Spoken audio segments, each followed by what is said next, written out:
আমি এতটা ম্যাচিওর না, সিলি সিলি বিষয়ে ঝগড়া, লাইফের প্রবলেমও ছোট, সলিউশনও ছোট। তো শিখে শিখে নিজেকে আরেকটু পোক্ত করতে পারি। টনি ভাইদের বাসাটা আসলে একদমই চিল মুডে থাকে। দিনার ভাই তো হি ইজ অলওয়েজ অ্যামেজিং। বাস্তব জীবনে আয়েশা একদমই সেরকম না। হাজব্যান্ডের সাথে একটা কনফ্লিক্ট, বাবার সাথে একটা কনফ্লিক্ট। অভিনেতা অভিনেত্রীদেরকে আমার কাছে মনে হয় যে সবসময় অনেক বেশি পর্যবেক্ষণ করতে হয়। এটা খুবই সময়োপযোগী একটা কাজ এবং এখানে দুটো ফ্যামিলিকে দেখানো হয়েছে। একটা ফ্যামিলি যারা খুব উচ্চবিত্ত, প্রভাবশালী, এবং আরেকটা পরিবারকে দেখানো হয়েছে যারা হচ্ছে মধ্যবিত্ত, আমাদের মতন আমজনতা। এবং পাশাপাশি দুইটা ফ্ল্যাটে তারা থাকেন এবং পাশাপাশি দুইটা ফ্ল্যাটে থাকে। দুইটা মানুষের চলাফেরা ভিন্ন, দুটো মানুষের দৃষ্টিকোণ ভিন্ন, দুটো মানুষের চিন্তা ভাবনা ভিন্ন। এই দুটো ভিন্ন ধারার মানুষ যখন একই বিল্ডিংয়ে একই সাথে থাকেন তখন তাদের লাইফে তারা প্রত্যেকটা প্রবলেমস কীভাবে ফেস করেন, কীভাবে সেটার সলিউশন নেন, এইটা ধরে আসলে গল্পটা এগিয়ে গেছে। সো একটু মনোযোগ দিয়ে দেখতে হবে সবাইকে, কারণ গল্পের মধ্যে কিছু কানেকশন আছে। আপনি যদি মনোযোগ দিয়ে না দেখেন তাহলে হয়তো বা কানেকশনসগুলো আপনি মিস করতে পারেন। আমি সবসময় বলি আমার অনসাম্বল কাস্টিংয়ে কাজ করতে খুব ভালো লাগে। সেটা আমার প্রথম ওটিটি হোক অথবা লাস্ট রিলিজ ওটিটি হোক, সবগুলোতেই আমি খুবই ব্লেসড যে আমি অনসাম্বল কাস্টিংয়ের সাথে কাজ করার সুযোগ পেয়েছি এবং তারা প্রত্যেকেই ভীষণ গুণী অভিনেতা অভিনেত্রী ছিলেন। এবারও তার ব্যতিক্রম না। এবার যেমন প্রথমবারের মতন গুণী অভিনেতা শহীদুল আলম সাচুর সাথে, ওনার সাথে আমার কাজ করার সুযোগ হয়েছে। উনি আমাকে যথেষ্ট সহযোগিতা করছিলেন আমাদের গাড়ির সিনটাতে, ফোন কলের সিনসগুলোতে। দিনার ভাই তো হি ইজ অলওয়েজ অ্যামেজিং। ওনার সাথে এর আগে ক্যাফে ডিজায়ারে আমার একটা একটা কাজ করার সুযোগ হয়েছিল রবি ভাইয়ের নির্দেশনায়। এটা ওনার সাথে আমার দ্বিতীয় কাজ। সেই তুলনায় আমি ওনার সাথে আরও ফ্রিলি কাজ করতে পেরেছি। তো আপনারা দেখেছেন যে এখানে নিহা ক্যারেক্টারটাকে যেভাবে আমার পোট্রে করতে হয়েছে, বাস্তব জীবনে আয়েশা একদমই সেরকম না।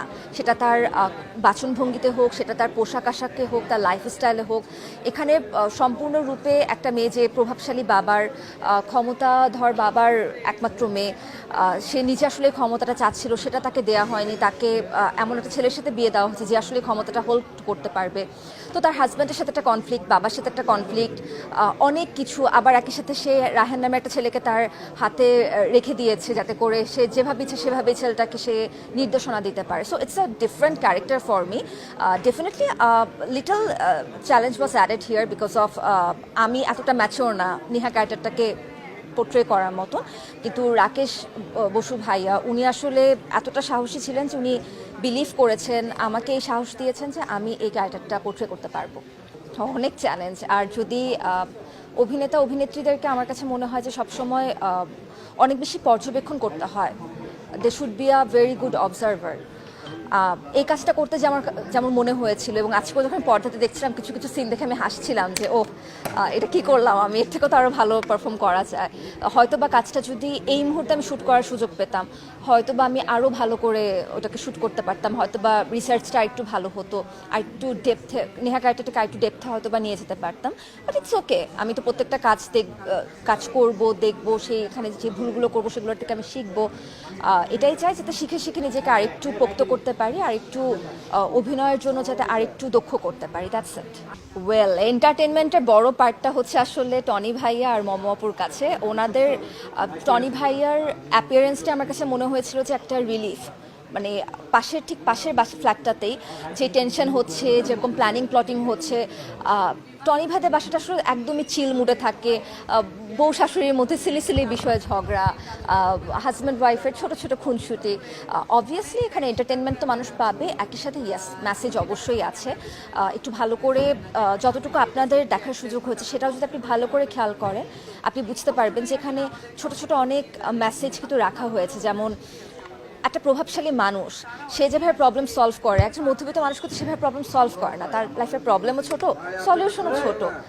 আবার যত বড় মানুষ, যত বড় ক্ষমতা, তত বড় সমস্যা, তত বাজে সলিউশন সেটার। সেরকম হ্যাঁ, ছোটো ছোটো অনেক মেসেজ, অনেক খুদে বার্তা আপনারা পাবেন। একদমই তাই। এটা আমাদের গল্প, আমাদের আশেপাশে ছড়িয়ে ছিটিয়ে থাকা অনেক মানুষের গল্প।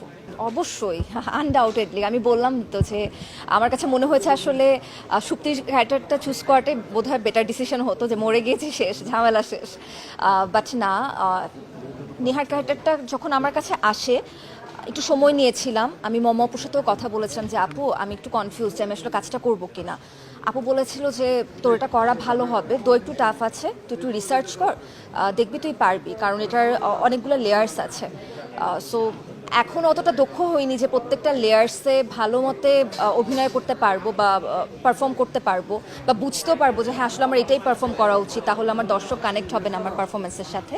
কিন্তু আমি শিখছি, এটাও একটা শেখার অংশ ছিল। হয়তো বা এরপরে যখন এই ধরনের কোনো চরিত্র আমার হাতে ধরা দিবে তখন হয়তো বা এর থেকেও আরও